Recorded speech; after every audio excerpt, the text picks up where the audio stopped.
In a Sunday, September 14th, 2003, Sunday Post-Journal article, Jamestown Jammers general manager Eric Edelstein attempted to define a successful minor league baseball season. The Jammers, with a record of 22-51, could not necessarily define it by the form of its record, but there were many other reasons to celebrate the 2003 Jamestown Jammers season. Among the many reasons for success was the opportunity to meet at Russell E. Dietrich Park former Major League stars like Tim Raines, Andre Dawson, and Tony Perez. And what an extraordinary opportunity we had in August to meet Hall of Famer Tony Perez. Elected to the Baseball Hall of Fame in the year 2000, Tony Perez, born May 14, 1942 in Cuba, was a fixture on Cincinnati's Big Red Machine clubs of the 1970s. His 1,652 career RBIs ranks him as the most by a Latin American player in the major leagues. A native Cuban, he left a job in a Havana sugarcane factory to sign with the Reds organization. In 1967, he notched the first of 7 100 RBI campaigns. Respected for his clutch hitting, he belted 3 home runs in the 1970 World Series, including a key 2-run shot in Game 7. Here are the recollections of Tony Perez.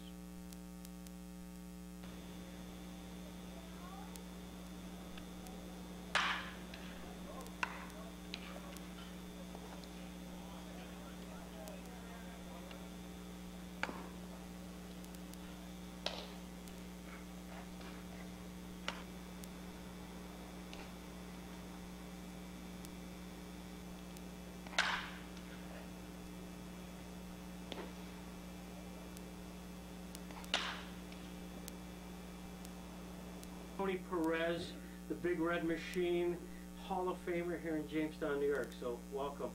Thank you. I am going to show this to Danny Lanetta. So Danny, as I mentioned, extended his best to you, and your paths crossed in Cincinnati, right? Right.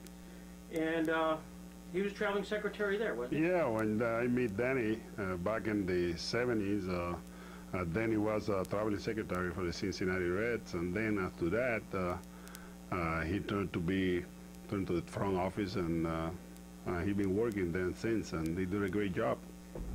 You're born in Puerto Rico, right? No, I'm born in Cuba. Cuba, okay. Yeah, I'm from Cuba, but I went to play winter ball in Puerto Rico in 1964, and I met my wife there. She also from Cuba. Right. Well, we met there, I married there, my kids raised in Puerto Rico, and I've been living there since. Was it tough getting out of Cuba at the time? Well, not when I signed. I signed when I was 17 years old, and not back in 1960, and that was okay to get out of Cuba with a contract, you know, with a professional baseball contract, and that was easy for me to get up at that time. But after that, things got worse, and then I had to get up, and I come back sometime to see my family. My mother is in Cuba still. She's still there? Yeah. Did you ever, in your past, since you clearly were a baseball legend, if you will, working your way through Cuba and then out, did your paths cross with Castro's at all? In the, because you were such a baseball fan? No, I never met him. I never see him, and I don't think I'm interested in meeting anyway. No, I never got across with him. Sure. How's your family doing? Everybody doing fine. Thanks God, yeah. That's great. That's terrific. Then you find your way into the Cincinnati Reds organization. How did that happen? Well, that happened. I signed in Cuba. We used to have a team in AAA named the Cuban Sugar King, and they play in Havana, and they was in the International League, and they scouting all over Cuba, and they found me down in Camagüey somewhere, and a sugar factory named Central Violeta. That's where I raised and where I born and raised. And they find me over there, and they signed me. I come out of Cuba in 1960, and my first thing I played for was in the state of New York, Geneva, New York Penn League. So the New York Penn League, this is your first visit, and really your first visit to this country.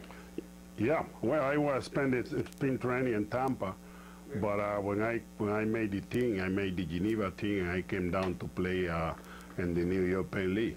Was that a culture shock to go to a very small city in Geneva? Well, I come from a small town in Cuba too, and you know, small towns always been my preference. And I was lucky to go to the Geneva for 2 years and meet some good people out there. I meet some people who take care of me, I guess say, because I was 17 years old, and we was a group about 6 Cuban on the team and a few other Spanish people, and then we met some wonderful people out there from Cuba, from Puerto Rico, and you know, Latins, and they take care of us. They really introduced us to the United States, and then we, you know, they treat us like a family, and I never forgot that, and you know, I thank them every day. As you were growing up in Cuba, and also as you're moving your way to the States as a young baseball player, was there a hero of yours? Did Tony Perez say, I want to be just like that guy? Well, when I was in Cuba growing up, I didn't listen on seeing too much of the big leagues.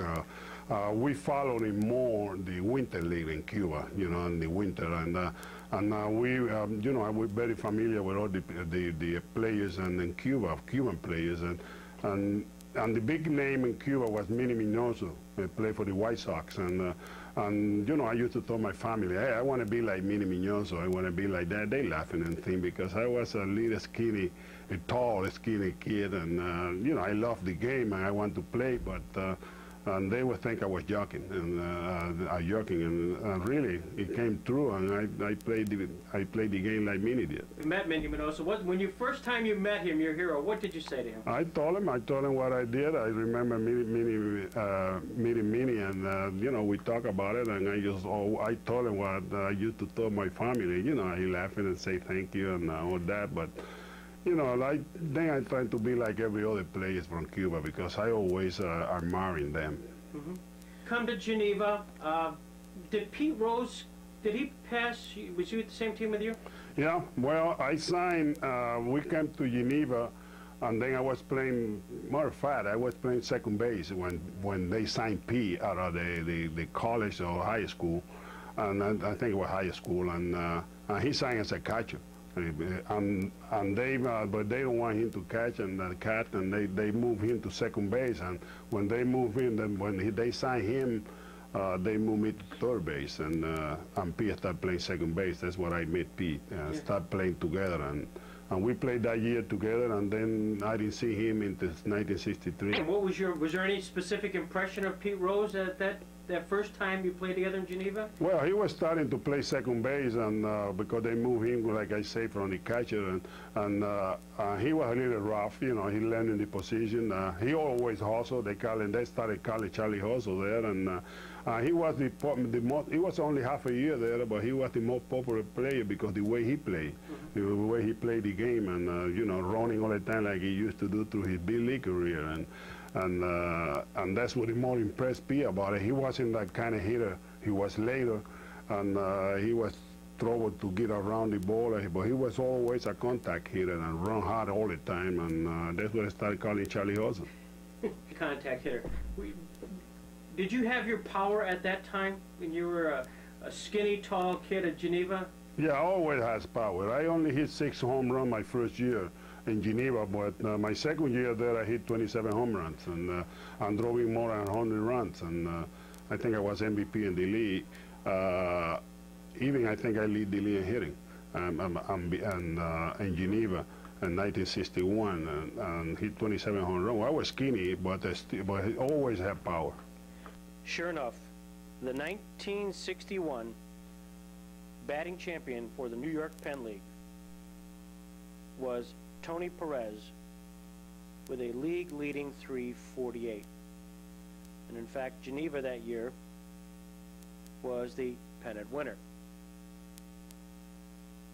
I don't remember, did you ever play here in Jamestown? No, I never played here. No. I'm not sure we were in the league. I played close. I was in Erie. And I know Erie was in the league. So when you started off in as a first baseman, but then you were switched to third, was that a tough transition for you when you went to the Cincinnati Reds to go from first to third? I mean, No, it wasn't, because I play in the minor leagues. I played third base in the minor leagues, and then when I started in the big leagues on first base, when they give Lee May a chance to play on first, I moved to third base because he was, you know, we went through a lot of things together and fighting for a job and all that and doing spin training, and we got a great spin training both. And then when I moved there, I was pleased because I see him in the lineup. you're in an all-star game, and it's in the 15th inning, and you're coming to bat against Catfish Hunter. What happened next? Well, I hit a home run. I remember I hit that home run, and we win that game, the longest game ever played in the All-Star game, and I was an unsung hero because I came in to play in the game in the 10th inning. I mean, if we play 9 innings, I never get to bat. But, you know, I started in the 10th inning. I was lucky enough to get a home run, and I win that game for the National League. The most exciting World Series probably ever was 1975. Right. And you really were the hero. But nobody really remembers that because of the 6th game with Right. Carlton Fisk.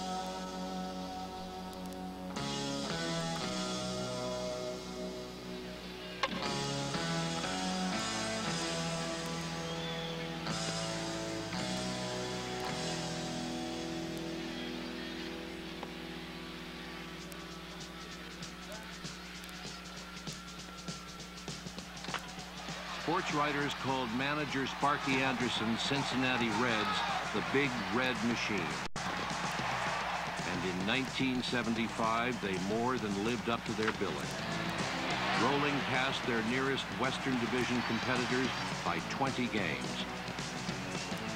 Then beating Pittsburgh in 3 playoff games to win the pennant.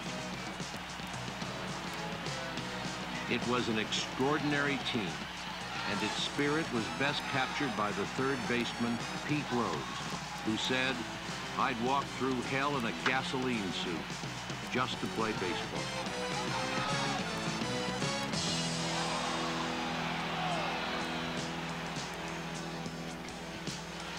Like Ty Cobb of an earlier time, Rose played with a ferocity unmatched by anyone in the game.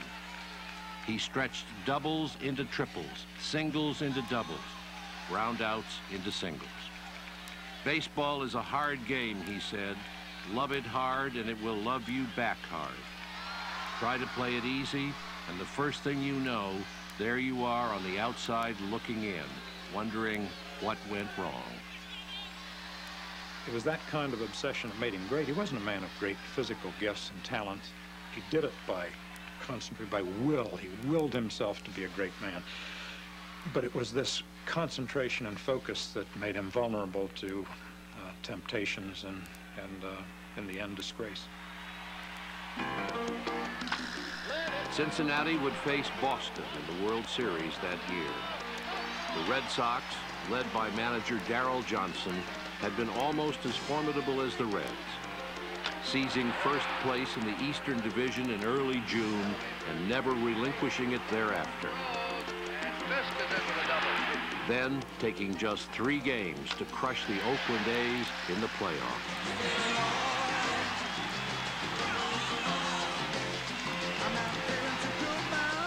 They were led by the veteran Carl Yastrzemski, a remarkable outfield of Fred Lynn, Jim Rice, and Dwight Evans,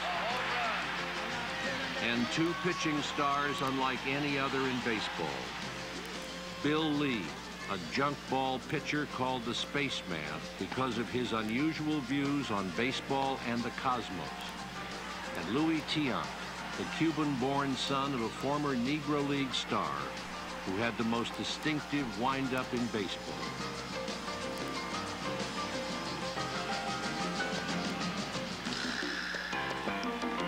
At the heart of their team was a dignified, battle-scarred catcher from Charlestown, New Hampshire, Carlton Fisk. There's a high foul. That's hoisted toward the box seat. Fisk going to try and lean in. He's got it. I think of him as a Roman. I think of him wearing a toga. He walks in a classical manner. He is always upright. There's something Doric about him. We've learned his wonderful mannerisms.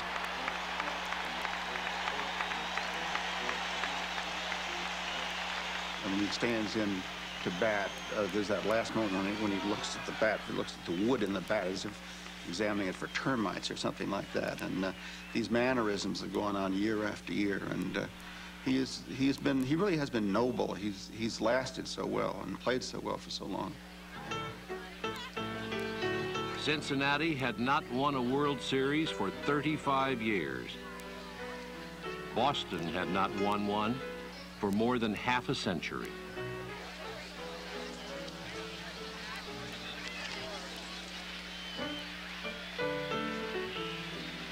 The first time I went to Fenway Park, I had the feeling that I was inside a pinball machine. And the ball that was hit acted like it was bouncing over the cushions, and it reminded me a great deal of Ebbets Field. Fenway's difficult to get to. There's no lavish parking. They've run out of real estate. It is what it is and where it is, and no more and no less. And the fans are close enough to relate, and the team means everything to them. The team represents everything that those people want to have represented. And so when the Red Sox win, all of New England feels better. In the first game at Fenway, Louis Tiant surprised everyone by shutting down the Big Red Machine, pitching the first complete game in a World Series in 4 years. And he pulled it on a slow outside curve. And in the 7th inning, not having been at bat once all year, he started the rally that would propel his team to victory. Standing ovation for Louis. Gullin's got him a slow curve, and Louis gets a base hit. They love him here, don't they?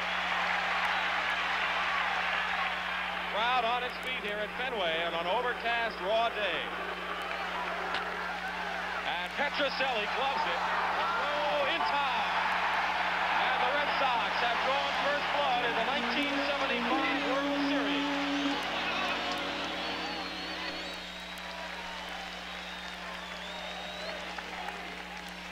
Look at that pitch. That pitch changed time zones coming up there, was so slow.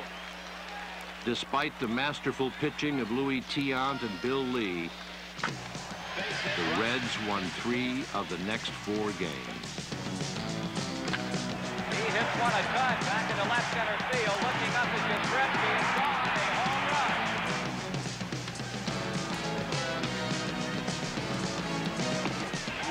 Strikes out Fisk for the second time. There he goes. Left center field. That's going to front again. Rose will score easily. There goes Griffey to third. They're going to have a shot at him. In time, they got him. Deep to left. Going. Go. Cincinnati now led the series 3 games to 2.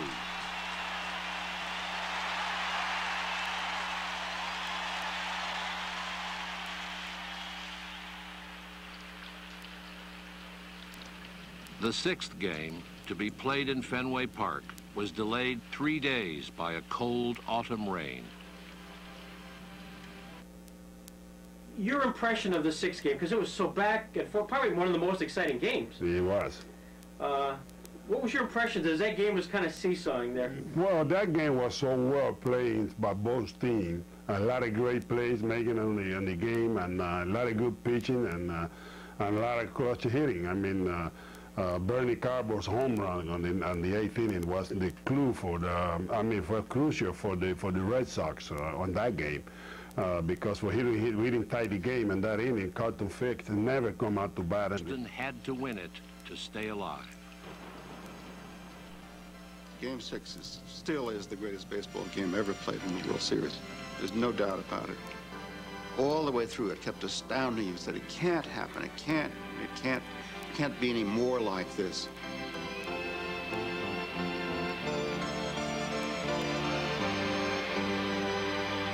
It was October 21st, 1975.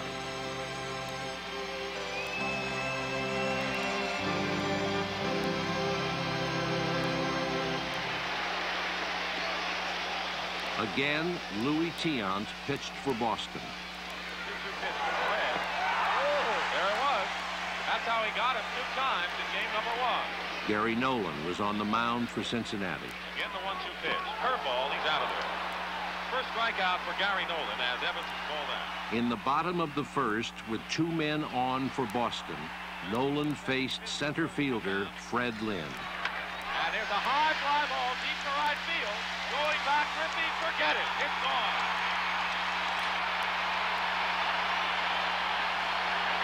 And this place is rocking. It was 3-0 Boston.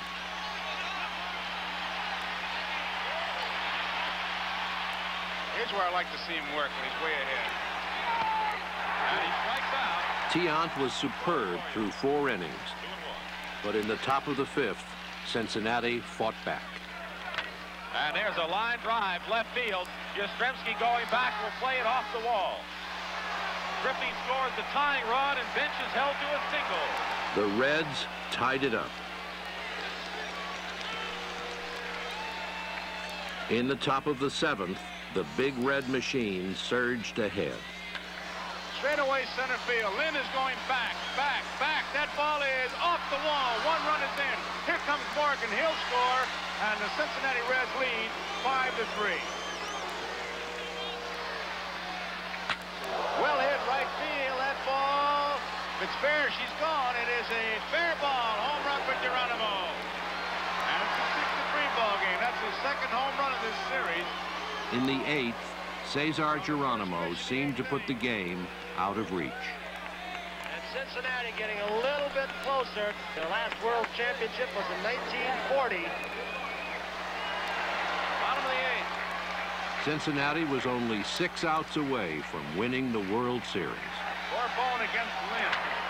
Off his leg, Bourbon challenging it, but he can't make a play. Lynn, a single. Tremendous effort by Bourbon.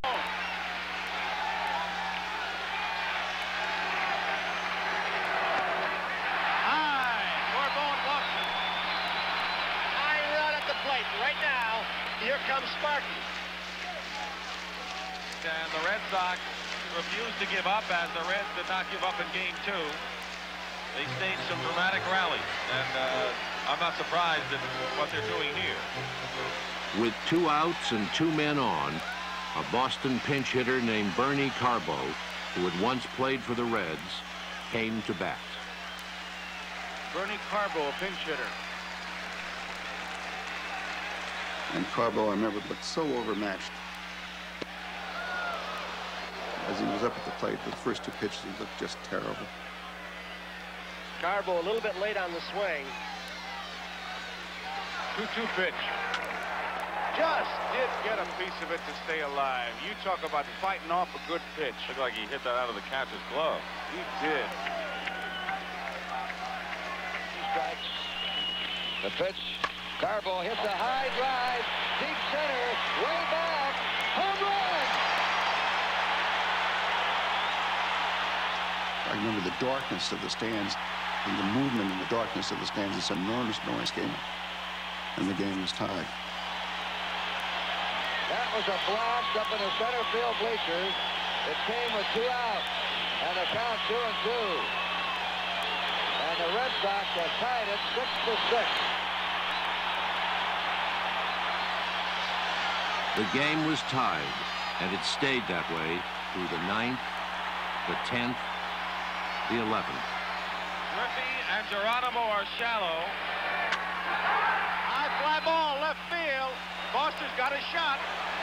They're tagging up at 3rd. Here comes the throw. It is in time. Here is the throw. Foster made the catch in foul territory. He needed a perfect throw to keep the Reds from losing this game, and it was. No question about it. Denny Doyle out at home.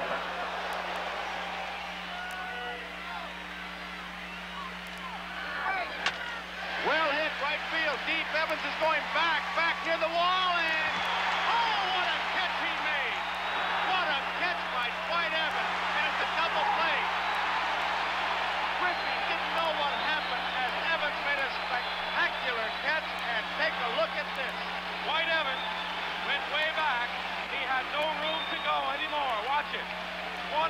catch. Big play of the game, and now we go to the bottom of the 11th inning, still tied. Pete Rose came up to bat in the 10th or 11th inning, and players never do this, do you understand? Players never think about games like this, and he turned to Carlton Fisk and he said, "This is some kind of game, ain't it?"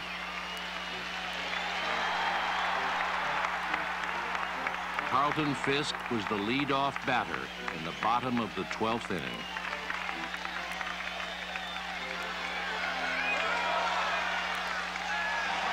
Here's Fisk.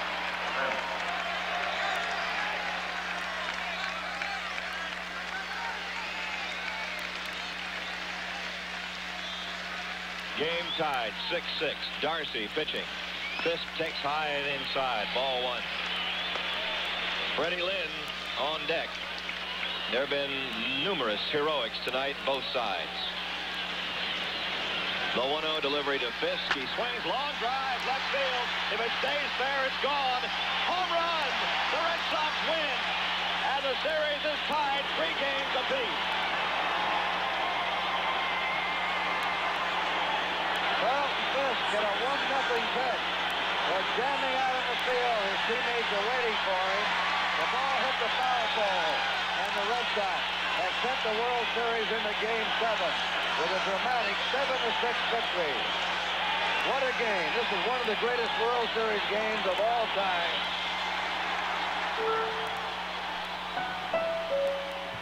And when Carlton Fisk stood up, I just had this feeling inside, just as I had felt once before with the Brooklyn Dodgers, that something good was going to happen. Usually I feel terrible things are going to happen, but never could I have imagined that sight of his not only hitting the ball, but willing it fair.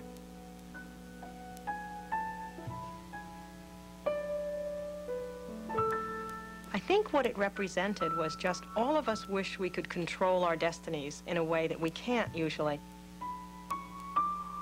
And the way the whole ballpark was moving with Fisk to will that ball instead of being foul fair was as if you really could make spiritual, magical things happen. And it happened, and it was great. We will have a 7th game in the 1975 World Series. The organist at Fenway Park broke into the Hallelujah Chorus, and at 12:34 a.m., church bells rang out all across New England.